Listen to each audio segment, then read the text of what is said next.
Hello students, it's Anuradha ma'am here. Welcome to my YouTube channel make concept easy.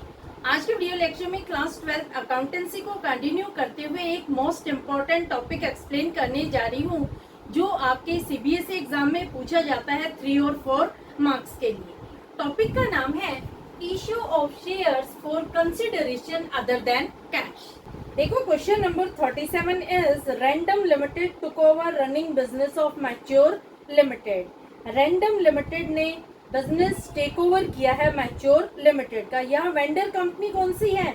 Vendor company है mature limited और purchasing company है random limited. Comprising of assets of ₹45 lakh and liabilities of ₹6,40,000 for a purchase consideration of ₹36 lakh. अब देखो, जब business take over किया है तो mature limited की एसेट्स भी रैंडम लिमिटेड की हो गई और लायबिलिटीज भी। एसेट कितनी है? 45 लाख की एसेट है और 6,40,000 की लायबिलिटीज है। रैंडम लिमिटेड परचेज कंसिडरेशन पे कर रही है 36 लाख रुपए। The amount was settled bye bank draft of ₹1,50,000 and balance bye issuing 12% preference shares of ₹100 each eight 15% premium. अब देखो, जो ये 36 लाख रुपए है वो रैंडम लिमिटेड कैसे पे कर रही है मैच्योर लिमिटेड को? 1.5 लाख रुपए का तो दे रही है बैंक ड्राफ्ट, और जो बची हुई अमाउंट है उसके लिए 12% प्रेफरेंस शेयर्स इश्यू कर रही है। एक शेयर की 100 रुपए वैल्यू है, लेकिन 15% प्रीमियम पर वो इश्यू कर रही है, यानी शेयर्स महंगे दे रही है। Pass entries in the books of random limited. देखो, इस क्वेश्चन में जो रैंडम लिमिटेड है वो मैच्योर लिमिटेड का बिजनेस टेक ओवर कर रही है। मैच्योर लिमिटेड के पास 45 लाख रुपए की एसेट है और 6,40,000 रुपए की लायबिलिटीज है। तो ये एसेट और लायबिलिटीज दोनों हो जाती है रैंडम लिमिटेड की। रैंडम लिमिटेड पे कर रही है 36 लाख रुपए का परचेज कंसिडरेशन बिजनेस को परचेज करने के लिए। अब जो ये 36 लाख रुपए हैं वो कैसे पे कर रही है?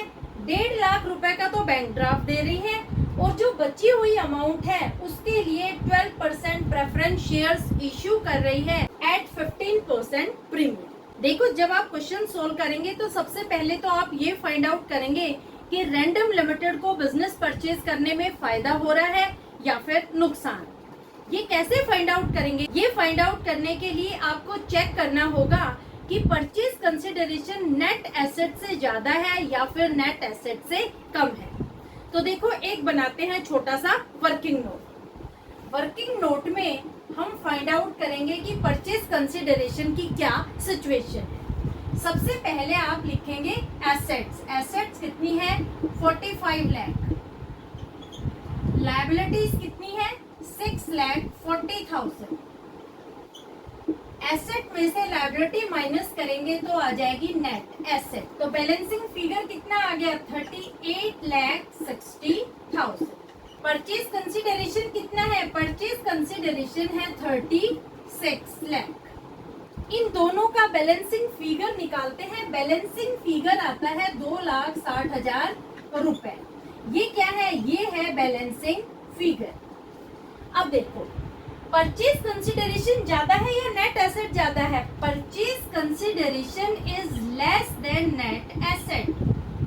परचेज कंसिडरेशन है 36 लाख रुपए।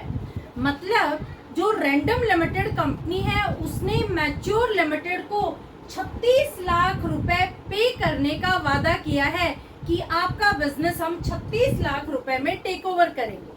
लेकिन रैंडम लिमिटेड को मैच्योर लिमिटेड से 38,60,000 रुपए की नेट एसेट मिली है, यानी 2,60,000 रुपए का उसे फायदा हुआ है।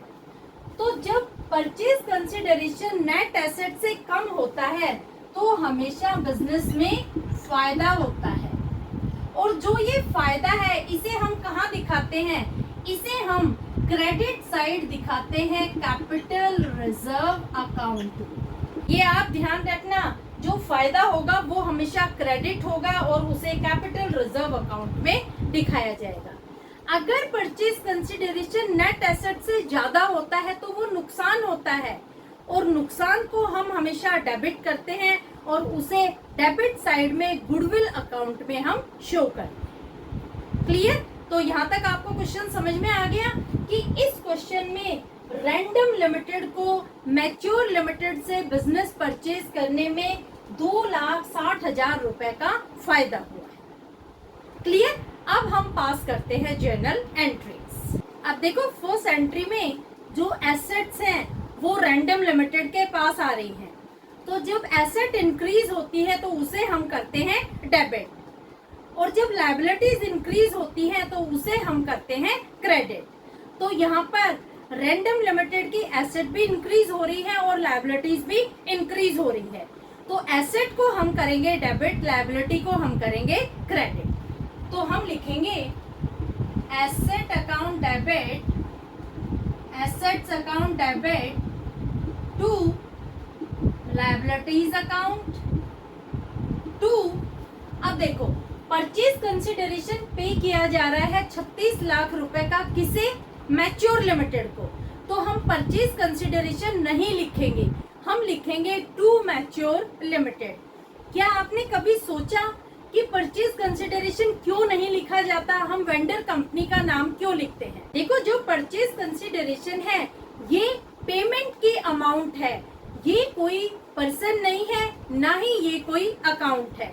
इस वजह से हम परचेज कंसिडरेशन की जगह उस वेंडर कंपनी का नाम लिखते हैं जिसे ये अमाउंट मिलने वाली। समझ आया? तो जहां परचेज कंसिडरेशन हो वहां आप वेंडर कंपनी का नाम लिखना। वेंडर कंपनी कौन होती है? जो बिजनेस को बेचती है। तो यहाँ पर वेंडर कंपनी है मैच्योर लिमिटेड, तो हम लिखेंगे टू मैच्योर लिमिटेड। अब देखो ये तीनों की अमाउंट क्वेश्चन में गिवन है। एसेट कितने की है? एसेट है 45 लाख की। लायबिलिटीज कितने की है? लायबिलिटीज है 6,40,000। परचेज कंसिडरेशन है 36 लाख। आप अगर इन दोनों को मैच करके देखते हैं तो टोटल में डिफरेंस आएगा। इन दोनों का डेबिट और क्रेडिट साइड का टोटल सेम नहीं है। जो डेबिट साइड है उसका टोटल ज्यादा है, क्रेडिट साइड का आप टोटल करेंगे तो ये 42,40,000 पड़ेगा। इसका मतलब क्रेडिट साइड का टोटल कम है, डेबिट साइड का टोटल ज्यादा है। तो यहाँ पर जो बैलेंसिंग फिगर आएगा वो है कैपिटल रिजर्व, जो हमने ऑलरेडी कैलकुलेट कर लिया है 2,60,000 रुपए, क्योंकि जो रैंडम लिमिटेड है उसे बिजनेस परचेज करने में फायदा हुआ है। तो डिफरेंस को हम दिखाएंगे to capital reserve account. Amount आएगी ₹2,60,000।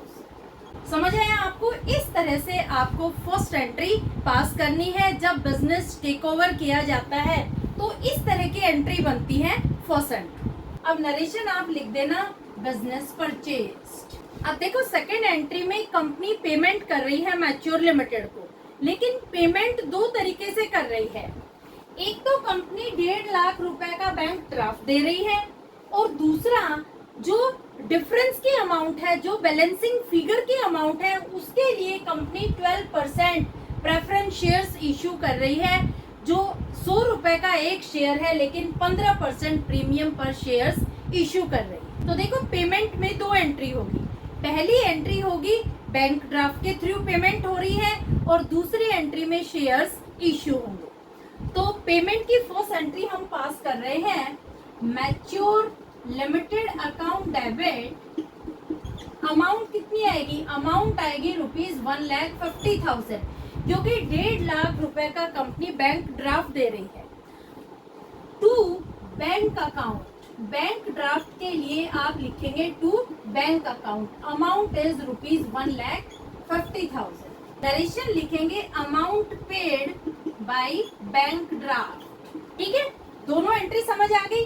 अब देखो जो थर्ड एंट्री होगी उसमें कंपनी क्या कर रही है कि जो रिमेनिंग अमाउंट थी, कंपनी को कितने पैसे पे करने थे? 36 लाख रुपए का परचेज कंसिडरेशन था। 36 लाख में से 1,50,000 का तो बैंक ड्राफ्ट दे दिया। कितनी अमाउंट बची? 34.5 लाख रुपए बचे। 34.5 लाख रुपए के लिए कंपनी 12% प्रेफरेंस शेयर्स इश्यू करेगी, जिसमें एक शेयर की 100 रुपए वैल्यू है, लेकिन कंपनी उसे 15% प्रीमियम पर इश्यू कर रही है, यानी एक शेयर दे रही है 115 रुपए। तो थर्ड एंट्री के लिए हम बनाएंगे वर्किंग नोट। अब देखो वर्किंग नोट में हम फाइंड आउट करेंगे number of shares. Number of shares का फॉर्मूला क्या होता है? Purchase consideration upon issue price. यहाँ आप परचेज कंसिडरेशन कितना लिखेंगे? देखो मैच्योर लिमिटेड को 36 लाख रुपए पे करने थे। 36 लाख में से जो रैंडम लिमिटेड है उसने 1.5 लाख रुपए का बैंक ड्राफ्ट दे दिया, यानी 34.5 लाख रुपए आ गया परचेज कंसिडरेशन। तो परचेज कंसिडरेशन की जगह हम 36 लाख नहीं लिखेंगे, हम लिखेंगे 34,50,000 रुपए। तो आप लिखेंगे 34,50,000। अब बात करते हैं इश्यू प्राइस की। कंपनी कितने रुपए में शेयर इश्यू कर रही है? देखो शेयर की फेस वैल्यू है 100 रुपए, लेकिन कंपनी उसे प्रीमियम पर इश्यू कर रही है 15 रुपए प्रीमियम। तो 100 में 15 जोड़ देंगे तो इश्यू प्राइस बन जाएगा 115 रुपए। तो इश्यू प्राइस की जगह आप 100 नहीं लिखेंगे कि 100 रुपए का शेयर है। शेयर तो 100 रुपए का है, लेकिन कंपनी उसे 100 रुपए में नहीं दे रही, कंपनी दे रही है उसे 115 रुपए में। तो परचेज कंसिडरेशन को आप कभी भी फेस वैल्यू से डिवाइड मत करना, परचेज कंसिडरेशन को हमेशा इश्यू प्राइस से आप डिवाइड करेंगे। तो यहाँ पर इश्यू प्राइस आएगा ₹115। तो इसे आप कैलकुलेट करेंगे तो आएंगे 30,000 शेयर्स। तो यहाँ कंपनी इश्यू कर रही है 30,000 shares of ₹100 each at a premium of 15%। तो आपको समझ आया कि रैंडम लिमिटेड 30,000 शेयर्स इश्यू कर रही है मैच्योर लिमिटेड को। एक शेयर की 100 रुपए वैल्यू है और 15% प्रीमियम पर इश्यू कर रही है। तो अब हम पास करते हैं थर्ड जर्नल एंट्री। अब देखो जो ये 30,000 शेयर्स हैं, इसे कंपनी 115 रुपए में दे रही है। कैसे इश्यू कर रही है? 100 प्लस 15। तो 30,000 को आप 100 से मल्टीप्लाई करेंगे तो अमाउंट आएगी ₹30 लाख। 30 लाख को आप दिखाएंगे शेयर कैपिटल में, और 30,000 को आप 15 से मल्टीप्लाई करेंगे तो अमाउंट आएगी ₹4,50,000। इसे आप दिखाएंगे सिक्योरिटीज प्रीमियम अकाउंट। इस तरीके से आप जर्नल एंट्री पास करेंगे। तो अब हम पास करते हैं थर्ड एंट्री। थर्ड एंट्री होगी mature limited account debit. Amount कितनी है? अमाउंट है 34,50,000 to 12% preference share capital account. Amount कितनी है? अमाउंट आएगी 30 लाख